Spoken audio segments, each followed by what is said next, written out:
Welcome to ஜோலா kitchen. இன்றைக்கி பூண்டு மிளகு குழம்பு வைப்போம் வாங்க. சட்டியை போட்டுக்கிட்டேன். இது நல்லெண்ணெயில் தான் வைக்கணும். நல்லெண்ணெயை ஊற்றியாச்சு, எண்ணெய் காஞ்சிருச்சு, வெந்தயம் போட்டுக்கலாம். இதில் பூண்டு தான் அதிகமாக சேர்த்துக்கணும். பூண்டு மிளகு குழம்புல பூண்டு அதிகமாக இருக்கணும். சாஸ்திரத்துக்கு 4-5 வெங்காயம் உரித்து வச்சுருக்கேன். ஒரே ஒரு பிடிகரணை இருந்துச்சு, அதையும் போட்டிருக்கேன். இப்போ நல்லா இதை வதக்கிக்கலாம். இந்த பூண்டு வாசம் நல்லெண்ணெயில் இறங்கணும். அப்போ தான் குழம்பு வாசிக்கும், சூப்பராக இருக்கும். இது குழந்தை பெற்றவங்களுக்கு வச்சு கொடுப்பாங்க. இந்த குழம்பை ஊற்றி சாப்பிடும்போது பால் அப்படி ஊறும் குழந்தை பெற்றவங்களுக்கு.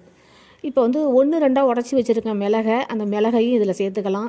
இது சாப்பிடும்போது ஒன்று கடிப்படும்போது அவ்வளோ டேஸ்ட்டாக இருக்கும். இது நல்லெண்ணெயில் வதக்கும் போது இது அப்படி ஒரு சுவையாக இருக்கும் இந்த குழம்பு.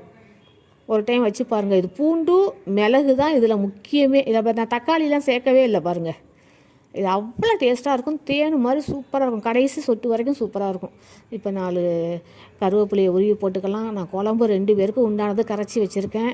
அதை இதில் சேர்த்துப்போம். ரொம்ப சட்டி நிறையாலாம் வைக்கக்கூடாது. இது துவையல் மாதிரி, தொக்கு மாதிரி தான் இந்த குழம்ப வைக்கணும். சாதத்தில் போட்டு பிரட்டி சாப்பிடணும். சூப்பராக இருக்கும் இது. இப்போ ஒரு மூடி போட்டுருவோம். ஒரு 5 நிமிஷம் கழித்து திறந்து பார்ப்போம். இது ரெடியாக இருக்கும். மூடி போட்டாச்சு. 5 நிமிஷம் கழித்து எப்படி இருக்குது பாருங்கள். சமையல் செஞ்சால் அடுத்தவங்களுக்கு வாய் ஊறணும். அது மாதிரி தான் சமையல் செய்யணும். இந்த வீடியோ உங்களுக்கு பிடிச்சிருக்குன்னு நினைக்கிறேன். இந்த வீடியோ பிடிச்சிருந்தால் லைக் பண்ணுங்கள், ஷேர் பண்ணுங்கள், ஒரு சப்ஸ்கிரைபையும் போட்டு விடுங்க. ட்ரை பண்ணி பாருங்கள். நன்றி.